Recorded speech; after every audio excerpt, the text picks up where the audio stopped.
All right, ladies and gentlemen, we are in the King's Quarters up here in Level Cross, sitting next to two guys who need no introduction. But to my right, the man in the cowboy hat and the sunglasses is the King, Mr. Richard Petty. And to his right, 8-time championship-winning crew chief, Mr. Dale Inman. And to my left, last but not least, Ryan Flores. Yeah, I've not won as many races.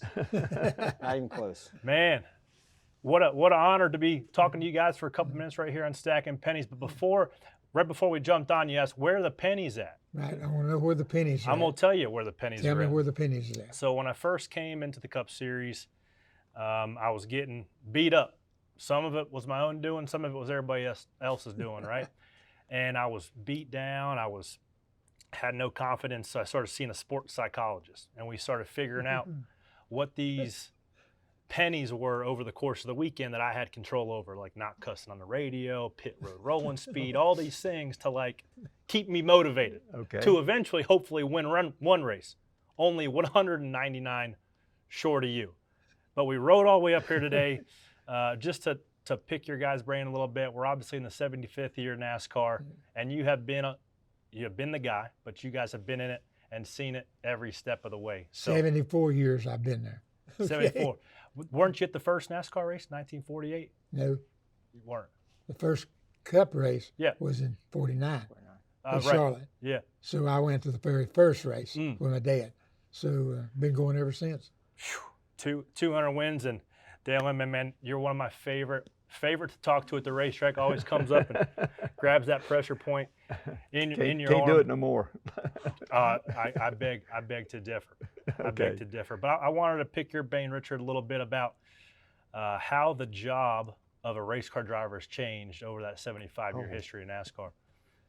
Used to, the race car driver drove the race car. Okay. Now the race car driver, with sponsorships and all that stuff, he's busy all the time. And, you know, I know we've had different drivers that drove for us, Petty Enterprise from time to time, and they'd come spend a couple, 3 days at the shop. Well, the drivers are so busy now, they don't get a chance to really, to me, get really into the team. Okay. And that was one advantage that I had, was I was in the middle of the team. It was all here at Petty Enterprise. And so I was here every day for everything. Dale was here telling me what I was supposed to be doing. And He didn't listen. The deal of a driver's responsibility is not totally driving the race car now. He's got to be a PR man. He's got to do the different things to help the sport besides drive the race car. So that part has really changed. In fact, when we first started running, my dad first started running, a lot of guys work during the week and then just show up on race day. You mean? And then I think my dad was probably the first professional deal. He sat down and said, we can make a living doing this all the time. So then we worked on the race car and, you know, went to the racetrack, run the race, get enough money to get home, get back to the next race. And so all that stuff is just, it's like the whole world. 75 years, everything's changed. No kidding. Yeah, I'd ask that same question you, Dale. Like, on the crew chief side, what's different now? Obviously everything, but more so, what's the same? Like, what are the same battles that those guys have to deal with these days that you had to? Probably the only thing the crew chief changes now is that they do the same as telling me exactly which lap to come in on, you know, because everything is computerized. The crew chiefs now can tell how much they're pushing the brake, how much they're on the gas, how much they're turning the wheel, and all this other stuff. And when we started, we won championships with just volunteer help, you know. And Yep. the crew chiefs now, I mean, the pit crew now comes. They ain't worried about the car. All they do is show up and change tires. And it's such a different world. We ain't got enough time. I probably ain't got enough time left in life to tell the difference. But, you know, I drove the truck, worked on the car, and called the race, and done the strategy calls and everything. And it's just such a different world, you know. But Richard had to work on the car too, being a driver, you know. And I'm not saying he liked to work, but he had to. one of my favorite stories, talk about driving the truck. But there was a time you rode in the actual race car to Riverside. Oh yeah. From right up there in that garage right there, me and Maurice drove a 1958 Oldsmobile, 57 Oldsmobile, 57. in 58 to Riverside, California. Lee run Trenton on Friday, a 500-mile race. Flew to Riverside and ran on Sunday for the points, and he won the championship, of course, that year. You were supposed to go to Trenton, right? But somebody was walking on their hands and hurt their shoulder. Is that the way the story goes, or? No, somebody was supposed to go to Riverside, and They just fell and broke a shoulder. That's all. And trying to You walk didn't- around on my hand. you didn't Yeah. hurt yourself. You faked me They out, got to what you- Riverside, and they called the house and said, "Okay, Richard," said, "all these people, the racetrack goes to the right, not to the left." And they said, "What do we need to do to set the car up?" I said, "I don't know." I said, "Just take all the springs off the right side, put on the left ones, put on the right," and that's what they did.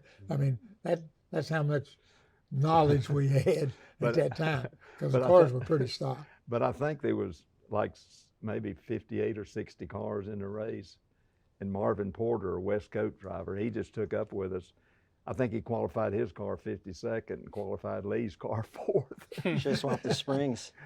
And I think we were run 4th. And we was racing Jack Smith for the championship. I think he run 3rd, so we didn't lose many points. But on the way home, we locked up a right rear hub. And I didn't think we ever would get home. Lord have mercy. Wasn't no such a thing as an interstate.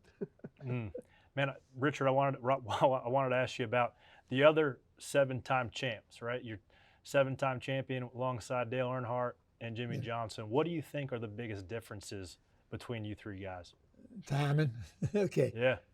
I did my thing in my time with competition, with the cars, with the drivers. Earnhardt did his deal with the competition that he had and the car he had. And then Jimmy comes along in a different era. Okay, he's talking more about electronics and all this kind of stuff that controls the car more than the driver from time to time.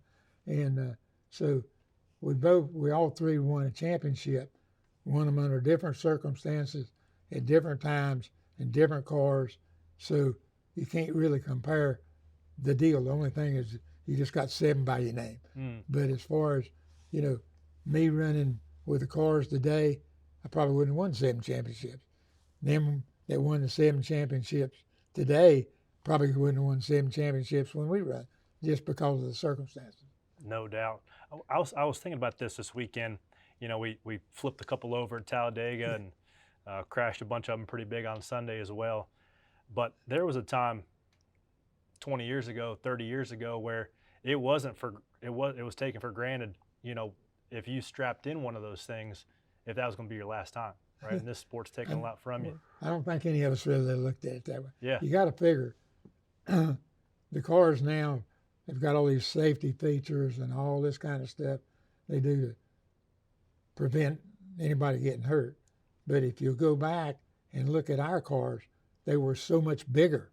I mean, y'all can't hardly get through the window and stuff on these cars now. And when you get in there, the doors is right here. We got in the car, and the dash was way up there, door was over here. Might not have all the safety deals around, but you had room to move around. And if something hit you, there was so much could be absorbed before it really got to the driver. So the safety deals back then were as modern as we knew what to do. But as things come along and we started getting different cars, different situations, different speeds, then every time there was a wreck, NASCAR would say, okay, what can we do to improve safety on this deal? And just like the board turned over on Sunday, Saturday. the 5 car, they tore the bars off. They'll go look at that. But to me, that was a perfect deal because all that stuff give. If it had been solid, then the driver would have felt it more. So if you're not careful, you get the car too stiff. In other words, there's got to be a buffer zone, just like putting in the safety walls. There's cement behind them, and there's the cushion deal. You get the same G-force at the end of it, but you go into it slower and you come out of it slower. what happens when you hit a cement wall, it's instantaneous, and the body can't stand that. The body can stand a little bit of going in and coming out. So those are the things that that NASCAR's looked at. They've come back and softened up the rear end of the cars because the guys was getting kind of wounded a little bit when they backed into the wall. So they've got a lot of safety features on these cars, but they've got to improve them or take some of the safety features they thought was working, take them off and try something different. Yeah, soften it up a bit. I look at that car from 57 and then to 92, your last car here, and I can only imagine two things. Like his dad owns a seat company, right? I can only imagine how many times you hit and ended up in the passenger side at first. And then, the seat used to be, not that stiff and everything, and it'd open up, and then now they just don't give, and the head don't give and all that. But we've made pit stops and somebody get in the right window and push in on this because it's give, That's all you had. You had a seat and just had a deal right here. And over a period of time, it'd give out a little bit. So they push it over and you start like this, and by the time the end of the race, you're over here like this. Especially 500 laps of Dover or something like that. But going to Daytona in 1964, we got a good body and got the big Hemi, and we set the car up kind of like we did in '63. And Richard went out and come back in. And he said, "We've got to work on this thing. It ain't working." And it still had a bench seat. We took the right fold back off, and he's just sitting here in a bench seat, with the back. And one thing we done, took a 2x4, cut it in two, wrapped it with an army blanket, bolted it to the seat here to keep him under the steering wheel. What happened, I'd go down in the corner, and I'd turn, and then I'd go over like this, and I couldn't turn anymore because I was holding on, keep from falling out. We got to do something. I mean, we worked on that thing and changed springs, changed front end set, and we was down there for 2 weeks before the race. Yeah. And just wore the thing out working on it. Never could get it any better. And then somebody come up with a bright idea. Hey, this is what's really happening. And put that deal in there, and you go down and drive that car with one hand.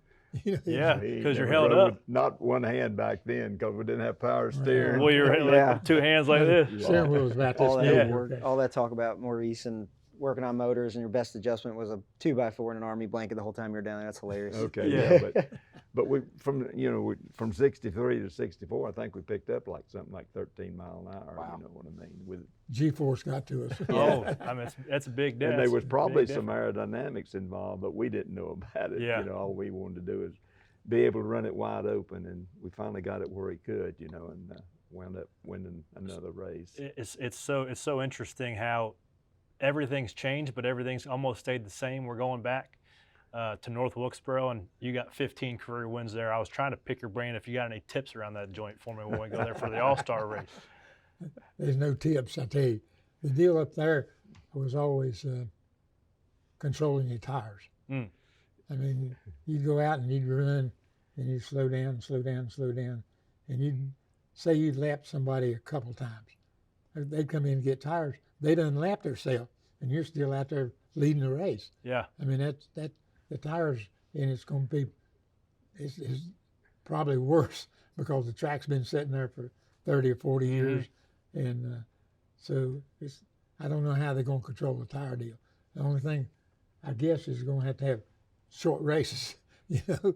Every 15 laps we're going to have to stop and get tires and let everybody do it. But it's going to be interesting, and it was really a different kind of racetrack. You run down the front stretch, go through the turn, and it's downhill. You go through, and then you go up the back stretch, and the turn looks completely different. You think you're at a different racetrack. And so it was a very challenging racetrack to get the car set up. Dale Nim was always pretty good at hitting the right combination, and so then it was up to me to be able to miss everybody, and then he could control the tires. Sometimes we'd run a harder tire. Back then, you had whatever tires you had, you bought your tires. So you had Daytona tires or Martinsville tires or everything in between. And so from time to time, he just changed what NASCAR would, Goodyear would always say, this is a tire for this track. Well, we'd try that for a while. Then he'd slip one in here and there. From Yeah, time let's to Well, try time. it was legal, but I mean, we wasn't Yeah. doing nothing wrong. It's just that, and leading up to that, we all got fooled at Daytona in '81 when they brought that Le Mans in down there. Yeah. It was in the rule book, so I give the Allisons credit for that. They wound up second, but that's another Yeah. story too, But talking about Wilkesboro, me and Richard Maurice was Lee's pit crew when he ran dirt up there, and Really? Yeah. Wilkesboro. so Y'all were the pit crew? We was it. That was man. it. That What'd was you it. do? What was your job? Whatever needed to be done. Yeah, everything. Yeah. All And we Gas didn't- man, My fuel, dad tire would run the change. races, and we didn't tell him when to come in and when not to. He just, if he started running out of gas, he'd come in and get gas. And we needed tires, he'd tell us, and we'd get ready and give him some tires. So he was the owner, the driver, the crew chief. Yeah. I mean, he done it all. How old were you when you were doing that? wasn't old enough to be in the pits. Yeah. Old enough to work though. Yeah. 14, 15 years old, Yeah. 13, whatever. I don't believe we was ever that young, was we? My dad didn't start running until he was 35. Mm. You know what I mean? Most people are, they're looking at retiring at 35 now. But you got to figure, people now, the drivers now, they start when they're 5 or 6 years old. Mm-hmm. I mean, they're running some kind of racing. So by the time they get to the cup racing, they always got 15 years of racing behind them, even though it's a different kind. So I can see where maybe they don't last 20 or 30 years in cup stuff because they've done used up their ability or want to. Yeah. You know what I mean? Yeah. The enthusiasm eventually runs out and you say, man, I don't need to do this. I need to be doing something else. What do you think? You talk about the enthusiasm. At what point of your career do you think that enthusiasm was the highest, of like when you were most excited to show up to work and get after it? Sunday watching the Talladega 500 Yeah. on television. Yeah. He stayed at home. I went. I saw you down there. As far as that, so we own petty engineering, I started petty engineering with my dad. Then when we came along with petty enterprises, and so it was our job to work on the car, run the car, try to win races, bring in the money, and then start all over again. Mm-hmm. So I never drove with anything except this is my job, and this is the big deal. Was I love to drive a race car. So the hardest thing I've ever done in racing is say I'm getting out. Mm. I mean, and I think the good Lord gave me like 25 years of pretty good luck, and then he said, I'd okay, say- the next 5 or 6 years, you own your own. So I went, poop. But again, it was hard for me to walk away because I just loved it so much. I never thought I'd see a day that he wouldn't be in a race car. You know what I mean? And he, Lord, there was some times it was hot and relief driver. You can't even imagine a relief driver now, because they're form fitted, But the bench seats and the old seats. They got and, air conditioning now, man.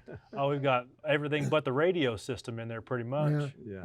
The next step of these cars, I'd say, I might just go back to driving again. It's going to be, I know, I'm going to sit in the grandstand and drive my car. Okay. I hope they don't get to that. Well, That puts you out of that's the work. next step, buddy. Think about it. Here's my smart mouth again.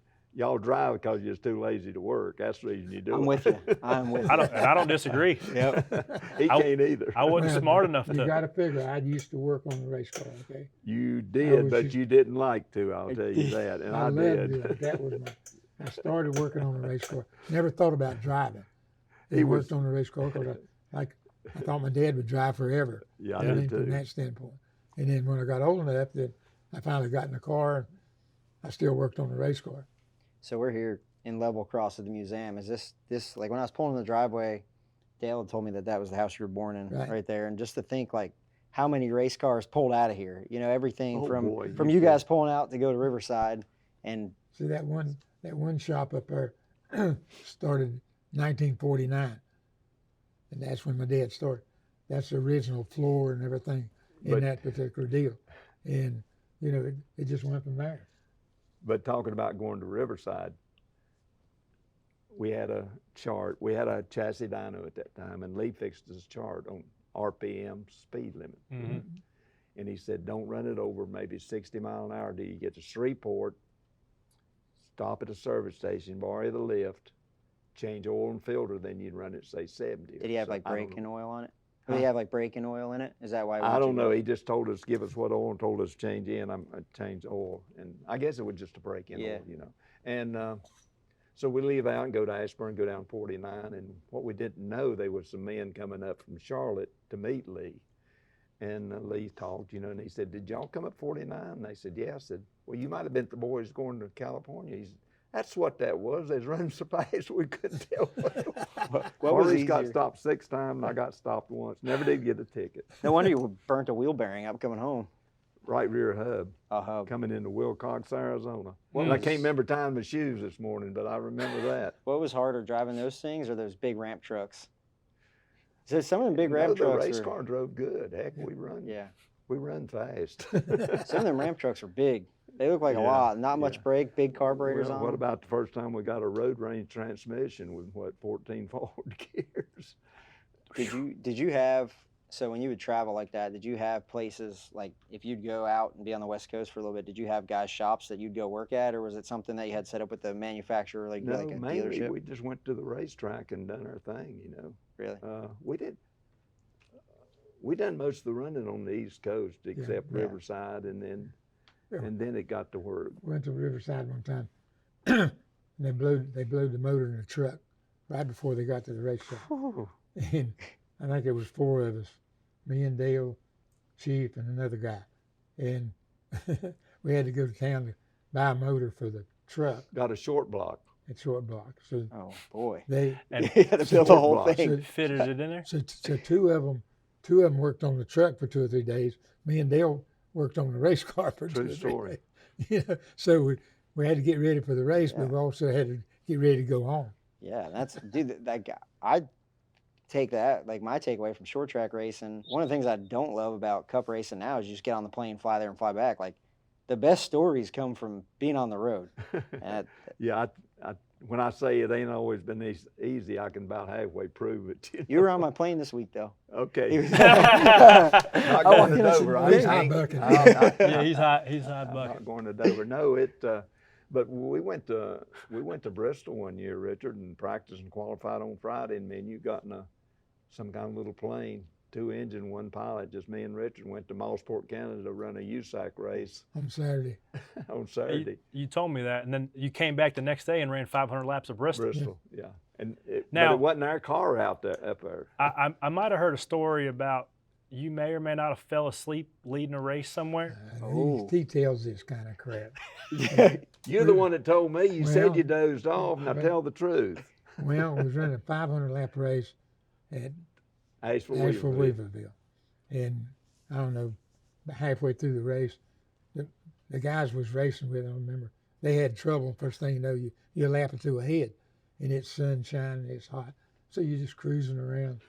And And it's a big circle too, Asheville. is. and I It's come a off pretty second, fast track. Yeah. second corner. Yeah, it's a pretty banked track, but it was rough. About halfway up the backstretch, I hear something.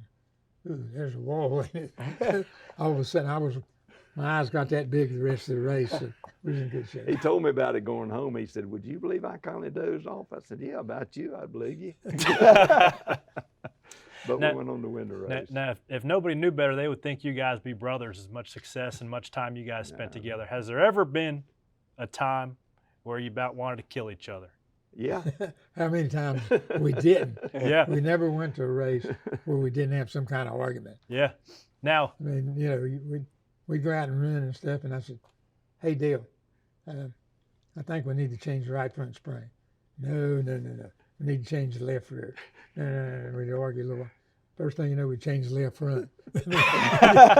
You know what I mean? yeah, I mean, but our arguments was to improve. yeah. Yeah. It wasn't that we was mad at each other or any of that kind of stuff. But, The deal is we're arguing over what we need to do to get better than what we was. but we never held a grudge Yeah. like I can still hold against some people now. Yeah. You know what I mean? So Yeah, it's been a long ride, but a funny story on him. He was pretty, and Lee was bad about this. If you learned a new word, he would wear it out, you know. And so the week of Wilkesboro, he learned transition. And we was at Wilkesboro and we was practicing, doing pretty good. Wade Thornburg worked with us forever. And he talked about going downhill and making 1 and 2, and, you know, and going up and making 3 and 4. And he said, now the transition in 3 and 4, and Wade said, wait a minute, if it's a transmission, we can change it. Lord, have mercy, did he get mad.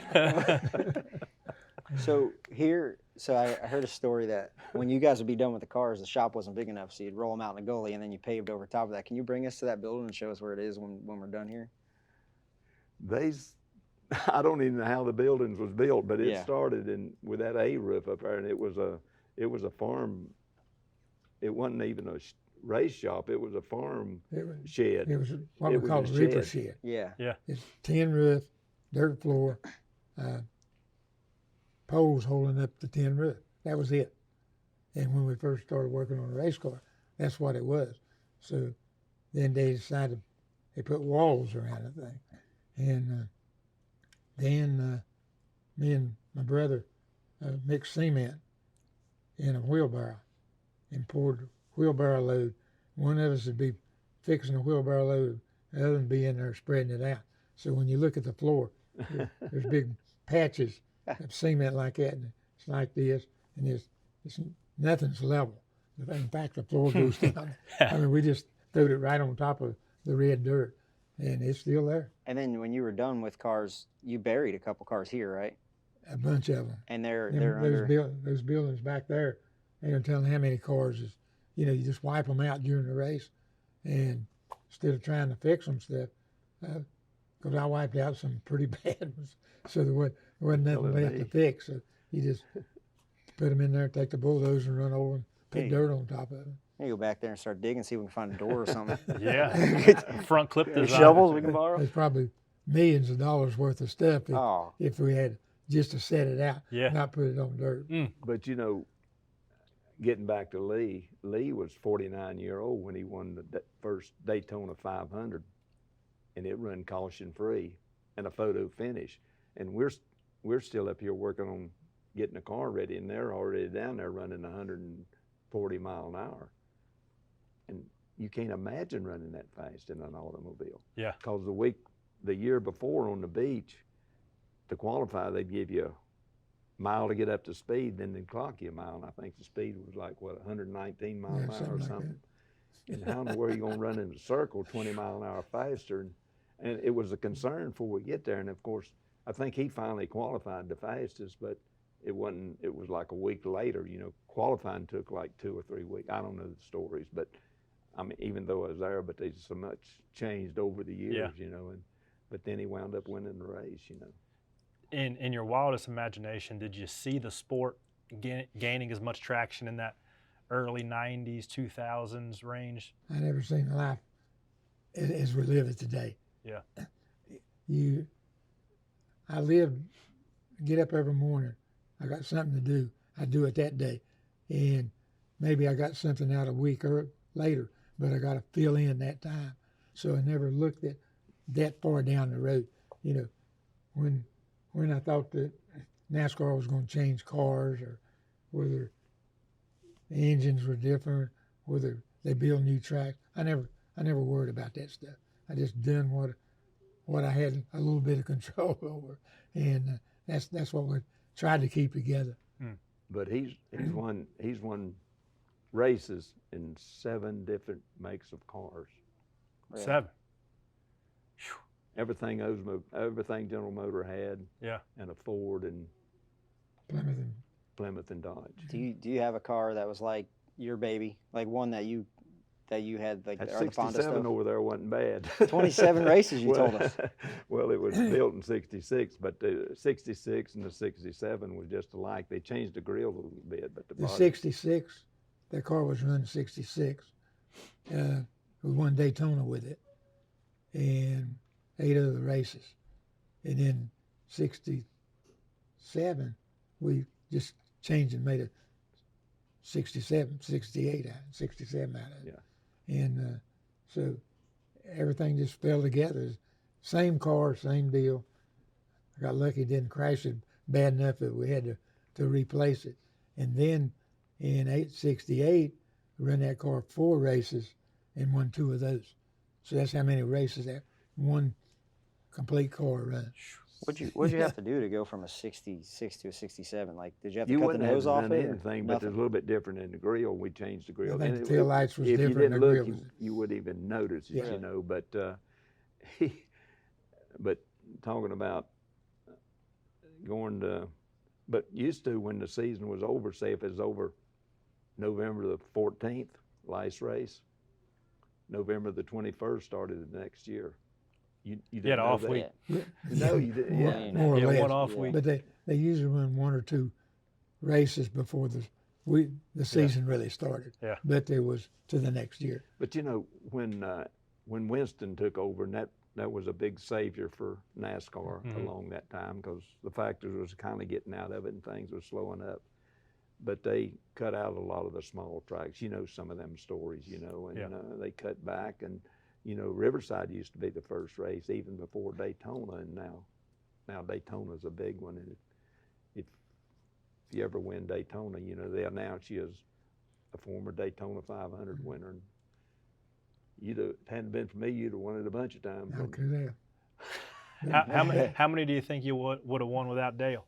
Twice as many. Twice as many. I So mean, 400. He was holding you back. I could have won 400 races that day. Now let me tell you. Now let me tell you this. But I mean, you know, going back to Daytona, was fortunate enough to win 7 races. And if we look at it, half of those, maybe 4 of those races, we probably should have won. 2 or 3 of them, we kind of being in the right place at the right time. Somebody had trouble. We won the race. But then to fill those 3, we probably had the best car in 3 or 4 races and should have won, and we had trouble. Yeah. So in the long run, it kind of equaled itself out. Who was the toughest guy that you lined up against, and why? Probably day in, day out. And you got to figure, Pearson was probably the best overall deal, but he wasn't as hard to beat a lot of times because he was like me. He had a really good car. But when Bobby Allison or Cale Yarborough, I mean, all they knew was go. I mean, they was tough then. I mean, if they was 5 laps behind, it didn't make no difference. I mean, they got everything out of the car. Pearson was more like what I was. He ran whatever he had to do to win a race. And so they had different styles, I put it that way. So it's really hard to say that one of them was any tougher. Some of them were tougher on super speedways. Some of them was tougher on short tracks. And so in the long run, it kind of all equals itself out. Is there anybody nowadays you can look at and be like, man, I kind of see a little bit of myself in him? No. No? No, they're lucky. Yeah. None of them's got the traits and I don't know how you put it. They don't have maybe the determination that we had, because you got to look at it from my standpoint. I wasn't only supporting myself; I was supporting our whole family and all the people that work for us. And over a period of time, we started with 2 or 3 people at Pennies engineering deal, and from wound up with 30 or 40 people. So you're responsible for a lot of people. So I don't feel like that any of the drivers are as responsible to the people around them as maybe some of the drivers were back in my day. You and Pearson raced side by side. Was it first and second you guys finished like 60 times? But it was funny, I heard you talking about it. The only time you guys really ever touched was it 76 at Daytona? What do you think about, like, there's been a lot of chatter nowadays. You're still pretty in tune with the sport. What do you think about the way guys are racing each other now and the frustrations they have with each other? Is it just a product of where we are as a sport, or do you get frustrated with it? A lot of it is cars, especially now that the cars are not plastic, but whatever they are. They're not metal body cars. Yeah. they could not race the way they're racing today if we had metal cars, because anytime you hit a metal deal, it goes in and stays. These carbon bonded cars now, when you knock them in, they pop right back out. Yeah. So they can run into each other and keep on going. You know that. Mm-hmm. You know what I mean? And sometimes, like Talladega, you hit too hard, you can't go. But just beating on people, pushing them, running into the side of them and stuff. Yeah. People get by with that stuff now. Run into the fence, Yeah. they hit it right, you just keep going. Yeah. You couldn't do that. So the body, to me, has changed a lot of the racing, not only the chassis deal or horsepower and all that, but one of the deals that I see that what keeps all these cars so close together is they don't have any horsepower. I mean, if these cars had 800 horsepower and they turned them loose at Talladega, you wouldn't see 30 cars running together. There'd be 3 or 4 there, 3 or 4 here. Okay, same way at Martinsville. If they had horsepower, they would be able to, when somebody makes a little boo-boo, like at Martinsville, well, by the time you get on and he gets on, he runs the same speed. If you had more horsepower, you get by him. So I think they've overdone themselves with the deal of taking that part of racing away. There's no quickness in these cars anymore. That's the reason they all run within a half a second of each other, no matter where they run. Mm-hmm. And I mean, at Talladega, nobody ever got lapped. I mean, the whole crowd. The only time I got laps when they had to make a pit stop or something like that. But the slowest car out there was keeping up with the guy in the front. So to me, that's sort of like going out here and watching the interstate. They just running down the road, and according to if they all of a sudden get out there and start stopping somebody, if you're lucky, you're in the front. If you're not lucky, you're 30th, and that's where it winds up. You talked about previously with yourself, you won 7 championships in your era, right? Dale won 7, and Jimmy won 7. Is there another passing of the baton? You see another guy coming in and getting close to that mark? You know, if we go back and look at NASCAR, about every 10 or 12 years, you got a different group. I mean, to begin with, you had Fireball Roberts or Junior Johnson, Lee Petty, crowd. Then the David Pearson, Cale Yarborough, Alice, and me, we came along in a period. Then we go away, and here comes Earnhardt's little crowd. Okay, so he kind of dominates. Darryl. Then Jeff Gordon comes along. Okay, he's kind of fades off. Jimmy Johnson comes along. Right now, we've got no leaders. Okay, we've got a bunch of people that are running, doing the best they can, but there's no outstanding. Okay, there's no fox out in front that everybody's running at. Yeah. Everybody's running at each other. Yeah. And before that, they had these groups that you had to run against. And there'll be somebody. There always is. I mean, you know, who would have picked Jimmy Johnson or Earnhardt? You know, who would say 5 years before it happened? Right. Who would have picked them and said, these are going to be our leaders? Yeah, that's a good point. And so, you know, somebody will raise to the top and will be the next star to get us through that 10 or 12 year period. But the cars have made the drivers equal too. Oh yeah. Closer. Yeah. You know, the drivers, like he said, we had standouts all along the way. You know, we're talking about the winner this week. Kyle's been there a long time and still doing it. Yeah. And he's still, and Kevin Harvick, but they're still out there. Don't get me That's it. wrong. They're just, That crowd's going to go away, and then there's got to be new ones coming in. I mean, and these kids now, when they close up on them, they look like they ain't been out of the diaper long. You know, no disrespect to them, but they're getting the job done. Don't get me wrong. Couple of them can mash it for sure. And Well, you know, they didn't let him run till he was 21-year-old. Yeah. So I was the youngest one running. You mean? So I was the kid at that time. What was your first where one of those grizzly veterans teaches you your first racing lesson? Me and him on the highway. And I know it was wrong, but we. Really, I was fortunate to come along when you had Junior Johnson driving, I was able to watch him. I watched Tim Flock run. I watched Lee Petty run. And, Fireballs. and the Fireball and the Super Speedway deal. You know, you had these people, and they all had a little bit different approach to how they drove their car. So what I'd watched them, and I said, I like him doing this, I like that. So I tried to take what I thought was the best out of the guys that was winning races and try to say, okay, this is the way I need to do it. So my approach was a little bit different than maybe somebody else's. I didn't learn by doing, I learned by watching. And then I had to learn back then going out and doing it.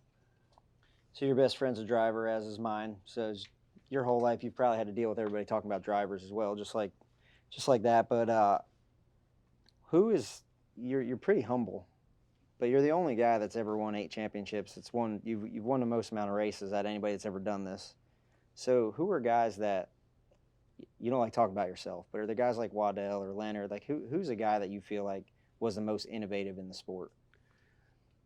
Leonard was probably head and shoulders above all of us, you know, but Throughout everything. Really? but Some of Harry, them were maybe better on, or just as good as he was on engines or chassis, but he was good on everything. but Harry Hyde, Yeah. I tell the story, no disrespect to anything. I believe he'd have cheated if it had slowed him down, you know. And of course,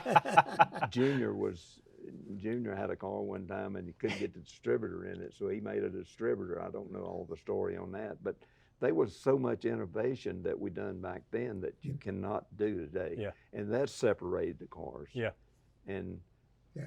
you know, it got to where without power steering, these cars got hard to drive, you Yeah. know, and Yeah. old muscles here, you know, we had to work on it. So we shortened the idler arm and pitman arm and lengthened the steering arms, and that must have helped to 50% just about before we got power steering. Yeah. Yeah. And then when power steering come along, he loved it. When I was with Terry and power steering got popular, Terry struggled with it, but we had to run it. We went to Rockingham and qualified with power steering. He didn't tell me, but he told Pete Wright on the crew, said, you put manual steering back on and I'll be right, you know, better. I said, you go back and tell him, we'll do it. But if he don't like it, we'll put the power steering back on. And he wanted the power steering back on, you know. I don't blame him. But he struggled with it. But, you know, and of course, we won Martinsville with drum brakes. And at the end of the race, he was pumping 6 times, 3 going in each corner to know exactly when he was out of brakes. Yeah. And that's, I never used my left foot. I always, right foot I brake. always used my right foot. Whole career. So you had to be off the gas, on the wheel, pump it 2 or 3 times. And that pedal probably threw about a foot, didn't it? Yeah. My leg was this big over here. But I can tell you a story. The first race we ever went to, Columbia, he turned 21 July the 2nd, Columbia, South Carolina, convertible race, July the 12th. We went to Columbia, me and him and Red Miler. Lee and Ms. Petty and Maurice went to New Asheville Speedway. Summers up there. McCormicksville. Okay. Yeah. On a Thursday night. I don't know how you guys remember this. I have no idea. But Forgot what I had for They had lunch. a Yeah, I can't- track up there around the baseball field. Okay. But we go down there and, you know, Fireball's there, Possum Jones, Bob Wilburn, convertible race.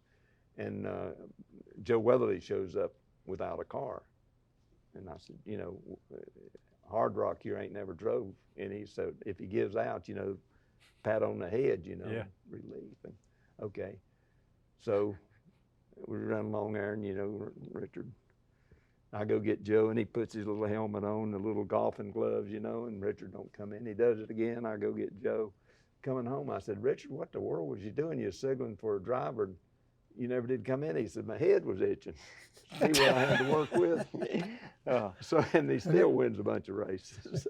Do you remember when Corey drove for you guys? Like how much do you remember when Corey came over and drove for you guys? I remember Corey as a development driver. I wrecked a lot of stuff in a short period of You time. could just about say, well, he might last 3 or 4 more laps. Oh no, he ain't gonna last but 3 more. Yeah. He wasn't, I tell you one thing, he wasn't scared. Oh, no. No, I wasn't scared. I wasn't smart, but I also wasn't scared at the same time. Well, You should, if you'd have balanced them, you'd have been better. I know.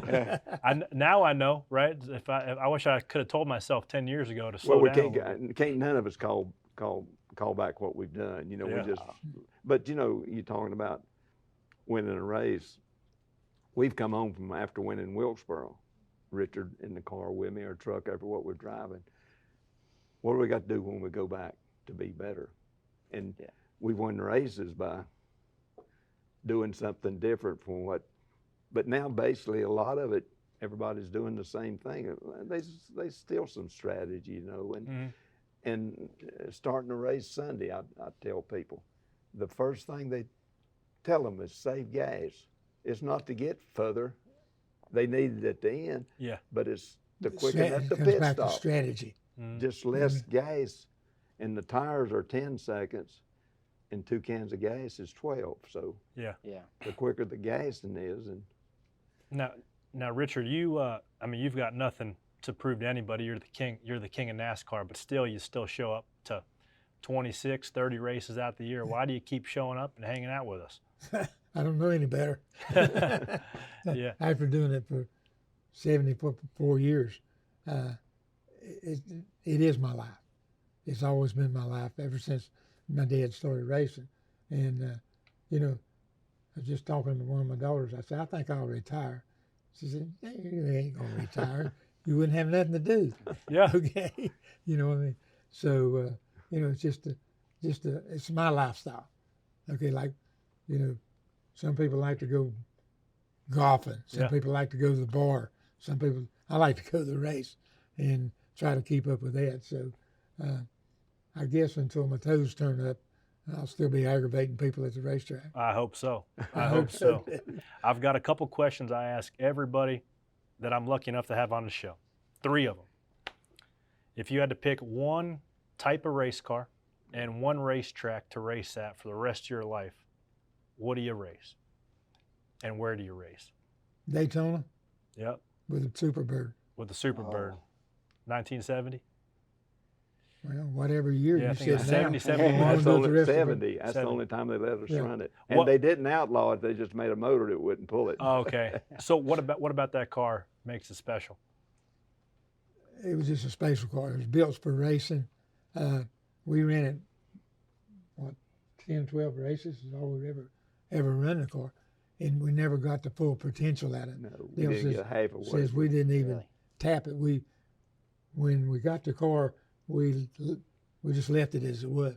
We made every race we got an improvement, but we didn't run it enough to get the full potential of what that car was really capable of doing. Yeah.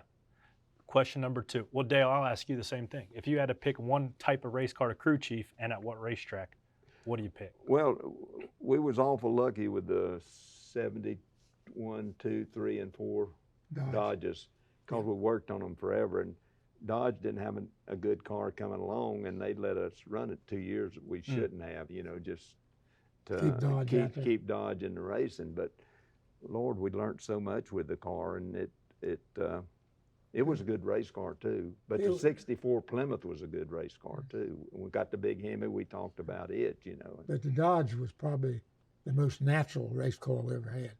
Mm. I mean, it was good short track, dirt Yeah. track. It didn't make any difference. Yeah. It looks It was sweet. just a really, before we ever knew anything about aerodynamics, it was a balanced car, Oh, okay. and it was really good. Yeah. What track, Dale?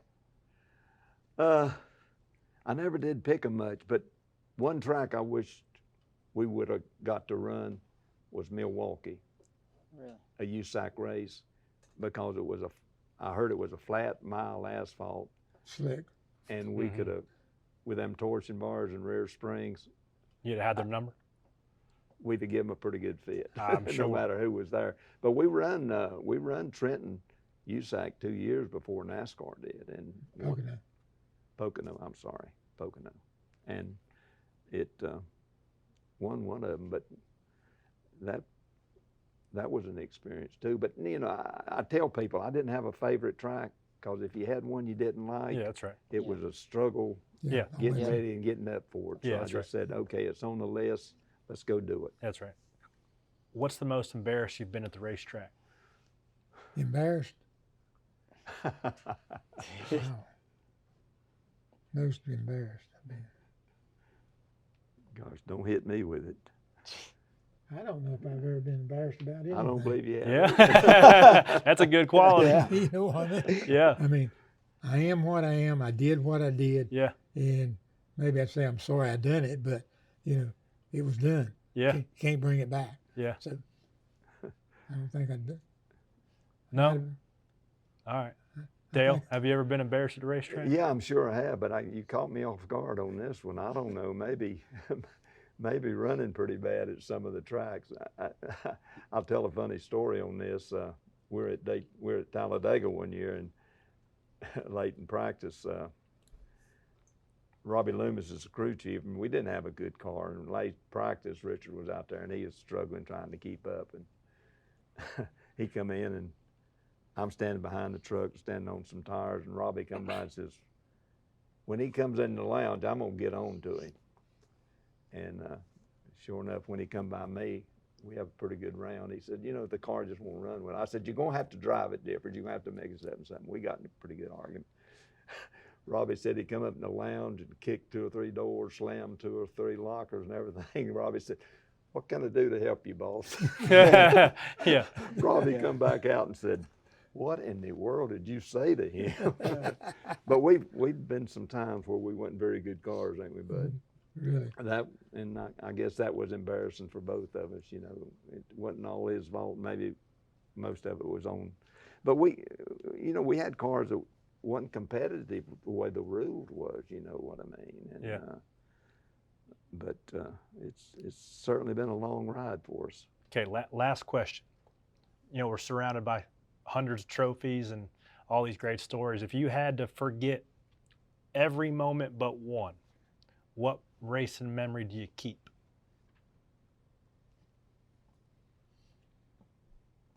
I tell you, my racing memory is just surviving all of what stuff we went through. You mean, there's no one point in my life that stands out above other things. In other words, when you win your first race, man, this is great. But when you win your 10th race, you done forgot about the first race. Yeah. So all life comes along, and as things progress, no matter how big a deal it was yesterday, it's not that big a deal today. So I guess that's the way I look at life. Yeah. You know what I mean? What can we do today? We can't go back and change anything that happened 10 minutes ago, 5 minutes ago. Yeah.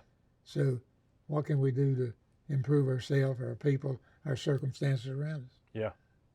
Dale, I'll ask you the same thing. I don't, winning an 81 500, we probably had a second to a 5th place car and probably done a little bit of strategy and won the race. That stood out pretty big. That was one of the calls that we won the race. There was other calls that sometimes we don't even realize. He made calls, being a crew chief and stuff, he made all the calls. And when he did that, there's probably dozens of races that put us in a position to win because of the circumstances that he made. But on the 81 deal, there was, I think, 4 or 5 of us running. And then all of a sudden, Bobby and then Pontiac would get away from everybody. So he's out there running around. And so we're back there racing. So he stops and gets tires and gas. Then everybody else follows suit. And Dale kept saying, stay out there, stay out, stay out. I don't know what he's doing, but okay. I'm out there running wide open. And so I think the last, out of that 4 or 5, the last one had stopped. And he said, okay, come in this lap. Okay. I start down pit road, and he says, gas only. And I said, we just won this race. I mean, that's how, I knew that. Yeah. I mean, it was just, and that was no big deal. So I go back out and we run, 10 or 12 laps, and wind up winning the race. And all them boys that worked for that car and worked on that car, they still mad at us every time they see us. Shake their fist at us. But But there again, strategy won the race. Yeah. Not me or the car, but we took advantage of what circumstances was and won the race. I thought you had a thought there. well, they just so many faults, but that was a big one, you know. But one time we was getting beat with Bud Moore's car down there with Buddy Baker, and the last pit stop he come in and put 2 right sides on it. We was beat anyway. Yeah, we was beat anyway, so I put lefts on. It takes it Oh all. yeah. And, Yeah. Put lefts on the. Yeah. No, they was the right lefts. It was just Oh. we didn't change rights, we changed lefts, and he went out and run Buddy down past it. Bud Moore seen me the next week. You know, Bud chewed his tongue. He said, "I'm so beast." You know? Hey, you didn't go to make friends at the racetrack. You went to But take you the got- trophy. But the But you deal still was- got to do something The different. deal was You if can't- you're getting outrun, then you got to do something different. You can't be nothing except get outrun more. Yeah, You don't have Yes, a sir. chance doing Yeah. the same thing as everybody else. absolutely. So that's where the strategies come in today that are so much different. And the deal is, back then, Dale had to worry about 4 or 5 really good cars that could do strategy. Now everybody runs the same speed. You know, how you going out do a better strategy than 20 other cars? So starting the race, you had a good chance of winning Talladega. Probably Good as maybe any. not good as everybody, but you had a chance to win Talladega Yep. Sunday. And it really would, I'm not saying it been a little bit of a surprise, but it wouldn't have been a total surprise like some stuff has happened, you Yeah. know, Yeah. in years. But yeah, and if we try to compare yesterday against today, there's not words that can do it. They Yeah. just can't. Recap tires, you know, and that was survival at one time, and holding the floorboard to see the tire.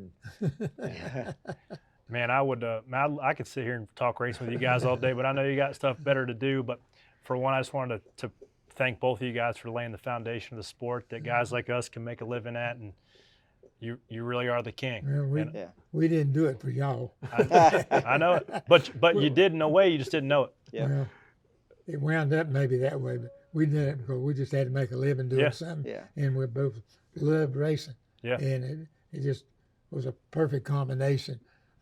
Being in the right place at the right time, under the right circumstances, with the right people around you.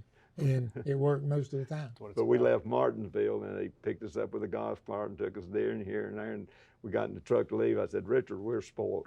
But I hang on to his shirt tail. He's the one, and he's so respected when we go place, and I hang on his shirt tail, you know. So Works both Look. ways. Well, yeah, he's got a blue jacket too. Both of you guys are Yeah. both in the Hall of Fame, so yeah. you guys both certainly earned it, and I appreciate you guys jumping on the show for us. no, it's great. Thanks for coming by, guys. Absolutely. Good luck. Before you leave, you need to take time and look around this place. Oh, Oh, don't yeah. worry. Okay. I'm gonna sleep. I got a spot picked up. I'm gonna sleep here tonight. Okay, Yeah. that's fine too. He'll be sleeping somewhere before long. I wanna No, see he that don't go to 67. bed till about when you should be getting up, but then he gets up about dinner, you know. Well, how about you just give us a tour around this place, Dave? Yeah, we'll go everywhere you got. We got Gotta time. get all these cameras out of the way. Let's get Yeah. these cameras out of the way. We got a tour to take on. That's Stacking Pennies. Richard Petty, Dale Inman. Hope you guys enjoyed it.